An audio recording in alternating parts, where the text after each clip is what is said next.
প্রিয় দেশবাসী, আসসালামু আলাইকুম। কেমন আছেন আপনারা সবাই? আশা করি বেশি একটা ভালো নাই, কারণ দেশের যে অবস্থা, এই অবস্থাতে মোটেও ভালো থাকার কথা না।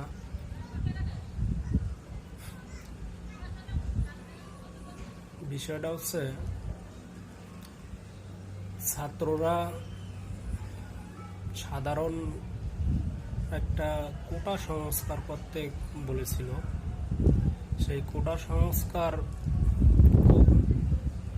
করাই হলো, কিন্তু সোজাসুজি না করে একটু ঘুরাইয়া করা হলো। এই ঘুরাতে গিয়া এই মাঝখানে যে সমস্যাটা হয়ে দাঁড়ালো, যতগুলা প্রাণ চলে গেল, এটা দায়ভার কে নিবে?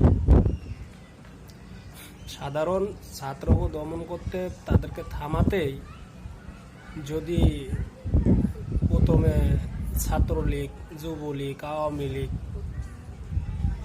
এদেরকে দিয়ে চেষ্টা করা হলো, পারল না। পরে করলো পুলিশ দিয়ে, পুলিশ যখন ব্যর্থ হলো সেটাও পারল না। পরবর্তীতে বর্ডার থেকে বিজিবি নিয়ে আসলেন। তা বিজিবি কি করে? বাংলাদেশের মানুষ আপনার হচ্ছে ওপারের মানুষ, ওপারের বিডিআর বা ওপারের যে বর্ডার গার্ড রয়েছে, নাম জানি কি বলে, বিএসএফ। বিএসএফ আপনার হচ্ছে সীমান্তে, বাংলাদেশের সীমান্তে মানুষ মাইরা ঝুলায় রাখে। আপনারা কি করেন? তার মানে আপনারা বুঝালেন যে এলাকার কুত্তা এলাকায় ঘেউ ঘেউ ঘেউ ঘেউ করে, বাইরে ঘেউ ঘেউ করতে পারে না, পাওয়ার দেখাতেও পারে না, ওই সীমানা পর্যন্তই। তো আপনারা যেটা দেখালেন সারা বিশ্বই সেটা দেখলো। তা আপনারা দেশের জনগণের টাকায় গোলা বারুদ কেনা, অস্ত্র কেনা, সেই জনগণের উপরেই সেই গোলা বারুদ অস্ত্র প্রয়োগ করা হলো।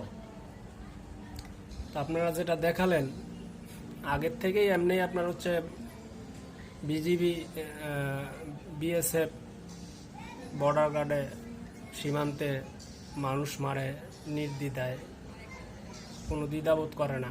তা আপনারা দেশের মানুষের বুকে গুলি চালাতে দ্বিধাবোধ করে না, তাহলে বর্ডারের বিএসএফ কি করবে? আপনাদেরকে দেখে তো আরও শিখলো। আপনাদের মায়া দেওয়া নেই, তাদের মায়া থাকবে কোত্থেকে? ওনারা একটু ভুল পেলেই হান্দায় দেবে, পুরা জয় বাংলা করে দিব। ভবিষ্যতেও কিছু করতে পারেন না, এমনও কিছু করতে পারেন না, উল্টা আরো তাদেরকে রাস্তা দেখাইলেন। এবার আসেন সেনাবাহিনী। সেনাবাহিনী নামাইয়া কি করলেন?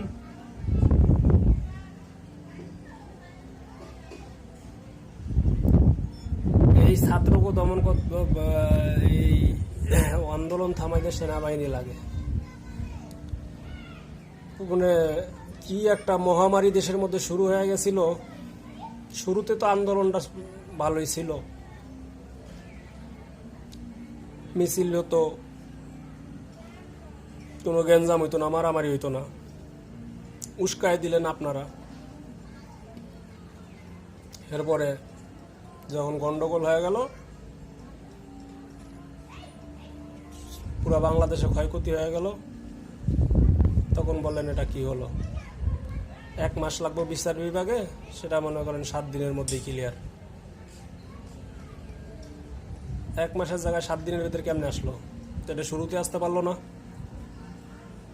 দেশের জনগণরে কি বুঝান আপনারা? আর দেশের জনগণ যে কি বুঝে, আল্লাহ মাহবুদ ভালোভাবে বুঝে। তো জনগণরে দিয়া সরকারে দিয়ে জনগণ না, এবং জনগণের জন্য সরকার। এখন সরকার জনগণ যেটা চাবে এটা বুঝতে হবে। এটা বুঝতে হবে। এখন আপনার দেশে, আপনার দেশের জনগণ কেমনে ভালো থাকবে, আপনি যদি খালি একদিকে মানে যারা যুদ্ধ করছে এগুলো নিয়েই পড়ে থাকেন, আর বাদ বাকিগুলো কি রাজাকার, ওগুলার ভালো সুবিধা দেওয়া যাবে না, দেশে আছে এটাই বেশি থাকতে দিছি, এটাই তো এরকম বোঝায় না, কথাতে তো এটাই বোঝা যায় যে মুক্তিযোদ্ধার নাতিপুতিরা মেধাবী না, রাজাকারের বাচ্চারা মেধাবী। এটার কথার মানে কি দাঁড়ায়? আপনি যদি নাও বলেন যে আমি বলি নাই, তো এই কথার প্রেক্ষাপটে কি বুঝায় একটু বললেন তো। যে পুরা ছাত্রগুলোর যে খেপায় দিয়া, এই কথার প্রেক্ষাপটে খেপায় দিয়া বললেন যে আমার কথা বিকৃত করা হয়েছে। কোন জায়গায় বিকৃত করছে আপনার কথা? এগুলা ঠিক না। আপনার দেশের জনগণ যখন একটা আন্দোলন শুরু করবে, এটা নিয়ে আগে বসেন, কথাবার্তা বলেন। শুরুতে পারবো না কেন? আপনি কি আপনার বাপ দাদার ঘর থেকে আইনা দিবেন? সমস্যাটা কোথায়? আমার ছোট বোন ঢাকা বিশ্ববিদ্যালয়ে 70 ভর্তি পরীক্ষা হয়েছিল, সে ভর্তি পরীক্ষায় চান্স পাইছিল, সে ভর্তি পরীক্ষা দিছিল, সে ভর্তি পরীক্ষায় 70% মার্কস পাইছিল, তারপরও বিশ্ববিদ্যালয়ে ভর্তির চান্স পায় নাই। কারণ কি? কোটা সংস্কার। সমস্যা হলো কোটা, কোটায় খায়া ফেলাইছে তার ভর্তিরা। সে যদি আছে মুক্তিযোদ্ধার পরিবারের সন্তান হতো, তা মনে হয় আপনার 70% মার্কস লাগতো না, 30% 40% হলেই না যথেষ্ট। আর আমার ছোট বোন এত মেধাবী, কেউ তার ক্লাস 1 থেকে ক্লাস 10 পর্যন্ত নাম্বার 1 রোল ছিল, কেউ পিছিয়ে ফেলাইতে পারে নাই। তো শেষ পর্যন্ত সে ধানমন্ডি একটা বেসরকারি ভার্সিটিতে ভর্তি হয়েছে।